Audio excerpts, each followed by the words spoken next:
Hey, what's going on everybody? My name is Eric Spencley, and today I want to share with you the first 5 tools that you need to buy to get started in woodworking on Spencley Design Co.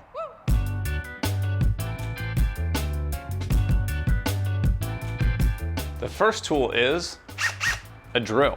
So let's say that you get started in woodworking and after a couple months, couple years, you decided it's not really your thing anymore.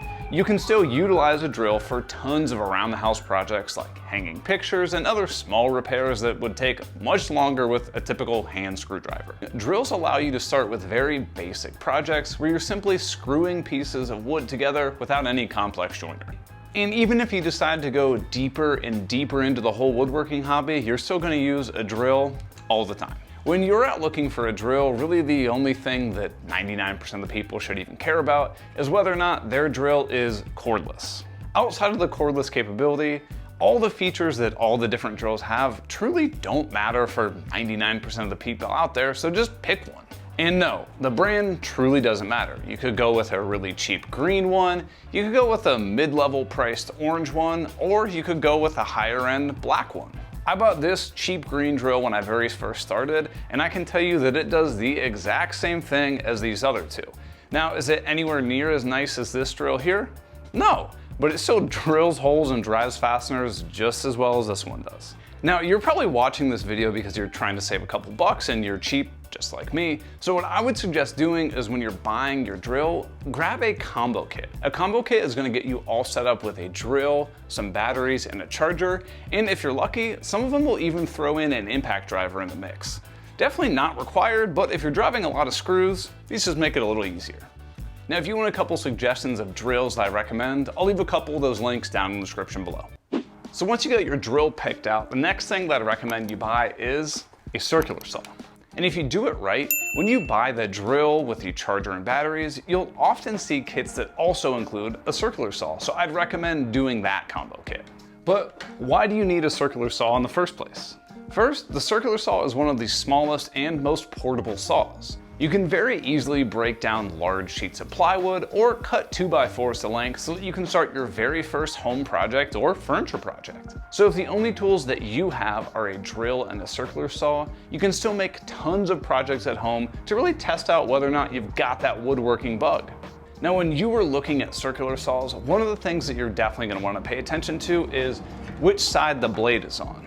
For most right-handed people, a circular saw with the blade on the left is going to be a lot easier for you to see while you're cutting material because the blade is perfectly in sight. However, a circular saw that has the blade on the right side tends to be favorable for people who prefer to hold their saw in their right hand and hold a speed square to their material with their left to make sure the saw cuts in a perfectly straight line.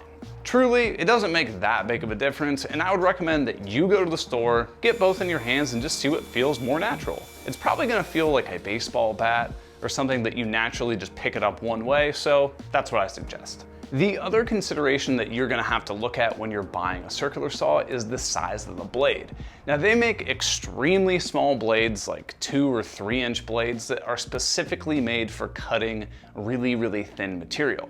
Now, the more common sizes that you'll see are that 6.5 and 7.25 size. I would always suggest that you go with a 7.25 size blade. That way you're not limited by the stuff that you cut, and the extra weight really doesn't make a big difference.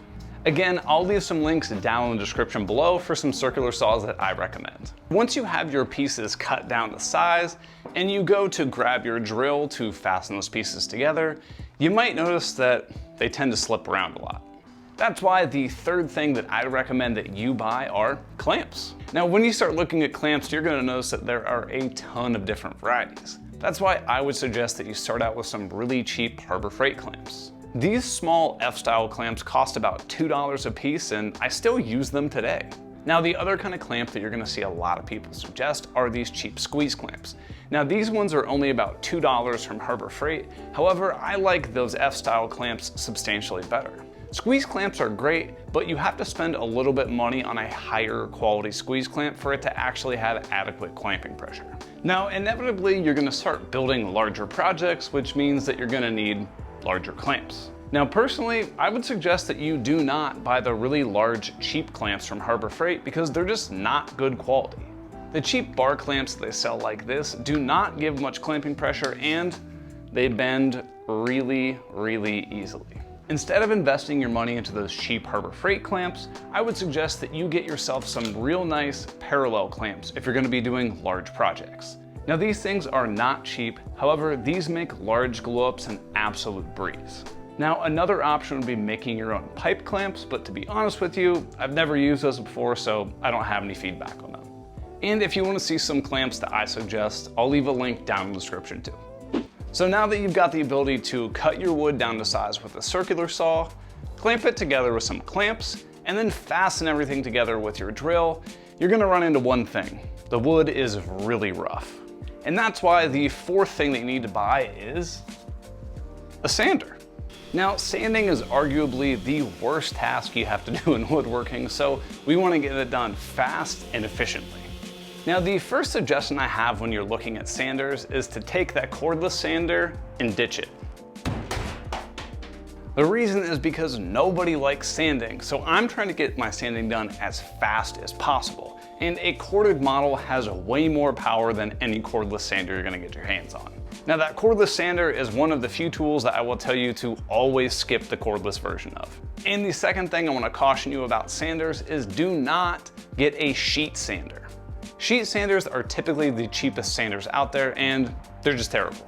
They're really hard to get the sandpaper perfectly lined up on, and they're just underpowered. Instead, spend a couple more dollars and get yourself a nice random orbit sander. These have Velcro on the bottom that allow you to quickly and easily attach sandpaper discs, and it makes the entire process way easier. And the third thing I'd tell you to look for in a sander, while it's not required, is variable speed. This allows you to change the speed that your sander is operating at. This will allow you to either speed up or slow down the amount of material that you're removing. And just like the other tools, I'll leave a couple links to some sanders that I'd recommend down in the description. Now, before I get to the last tool that I suggest that you buy, leave a comment down below that says salami.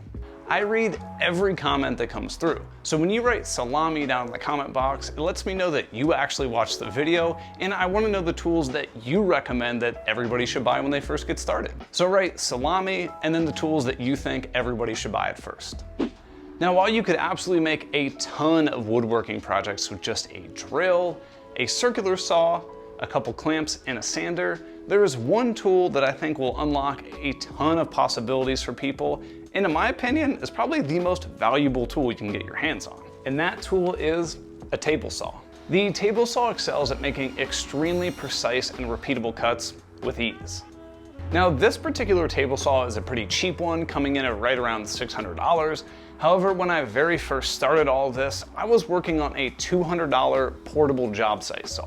And even when I was using one of the cheapest table saws available, I was still able to make high-end furniture that I was able to sell for several $1,000s. I think that's a perfect example of it's the person using the tools that make a good project, not the tools that make the person make a great project.